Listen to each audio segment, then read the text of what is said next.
mereka ditempatkan langsung dimasukkan ke dalam rumah-rumah, di dalam rumah-rumah penduduk yang ada di suatu dusun, di suatu desa yang jauh dari pemukiman mereka sendiri. Anak-anak itu tidak ada yang mengeluh, mereka tetap semangat.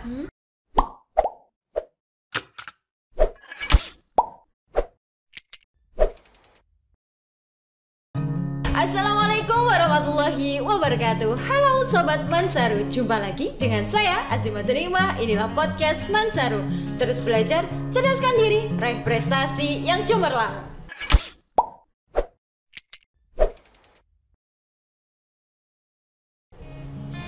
Baik Sobat Mansaro, pada tanggal 11 sampai dengan tanggal 13 November tahun 2022, Madrasah Aliyah Negeri 1 Bojonegoro telah mengadakan kegiatan yakni IESQ Camp dan juga OSL, di mana kegiatan ini diikuti oleh anak-anak dari program percepatan selama 2 tahun. Nah, kira-kira program itu seperti apa sih? Dan jalannya kegiatan itu seperti apa? Telah datang bersama kita di podcast Mansaro, yakni yang pertama, bintang tamu yang pertama ada 2 orang nih. Yang pertama yakni Bapak Lutfi Fatur Rahman dan juga Ibu Rohana Khomsyatun. Assalamualaikum Bapak Ibu. Waalaikumsalam warahmatullahi wabarakatuh.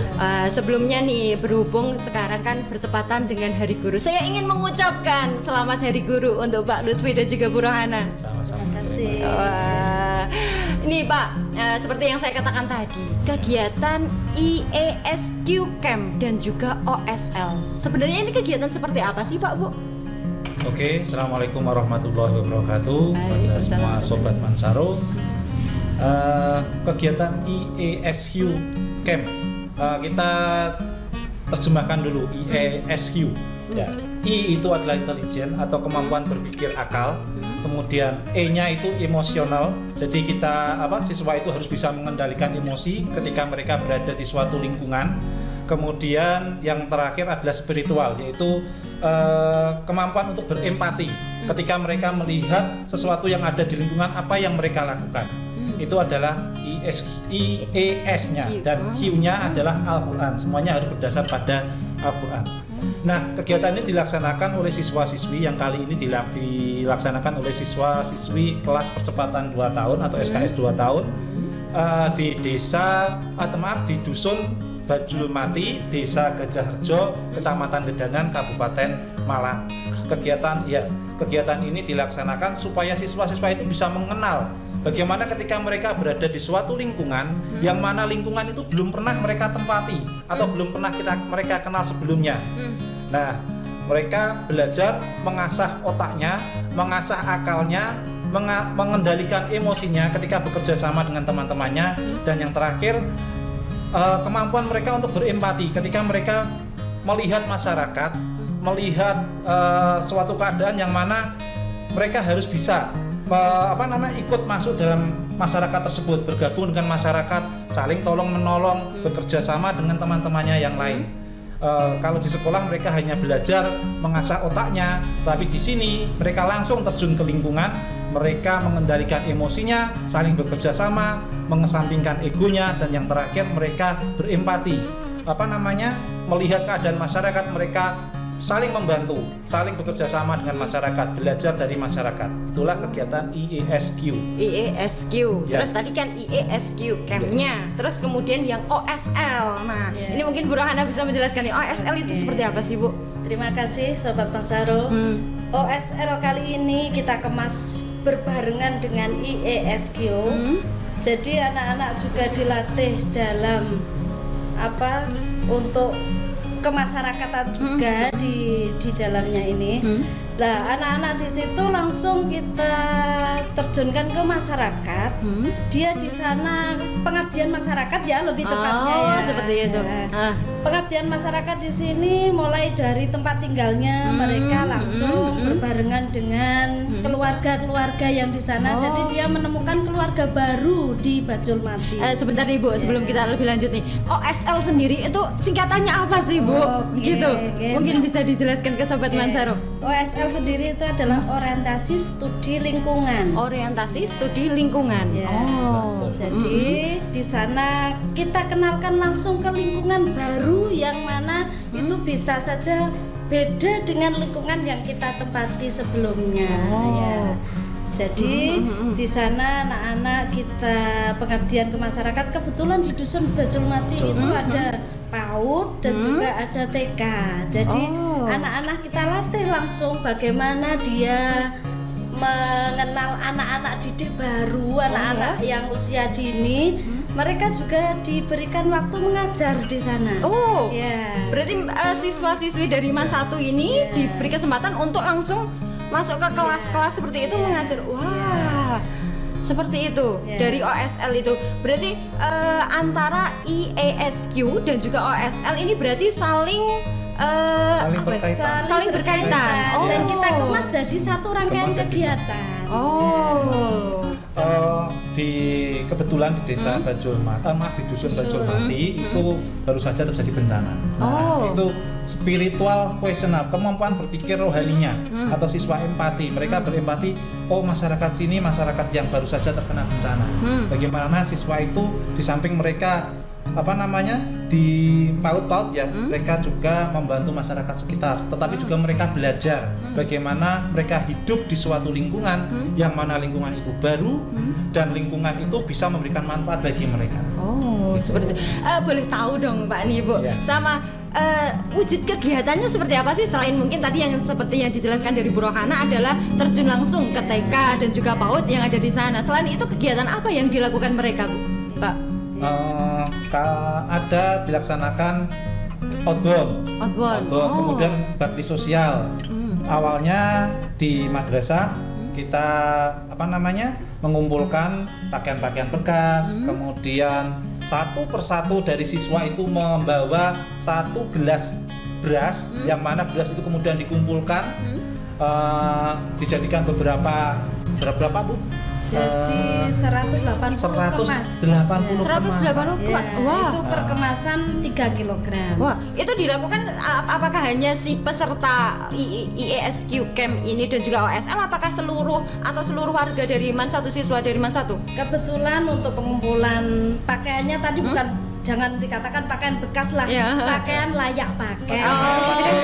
Pakaian layak pakai yang mungkin sudah tidak digunakan oleh si tuannya seperti itu. Jadi untuk berasnya itu kita mengumpulkan sedikit-sedikit dari seluruh warga MAN 1 Bojonegoro. Itu hanya 1 gelas. Nah, kebetulan promotornya juga anak-anak PDCI, khususnya angkatan 4 dan angkatan 5 itu.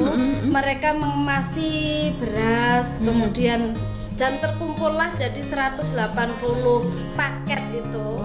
Kemudian untuk yang pakaian layak pakai, itu juga kita kemas, Mbak. Tidak hanya seperti itu. Kita kemas, kita kasih pewangi, kita kemas lagi di wadah plastik itu kayak baru lah istilahnya.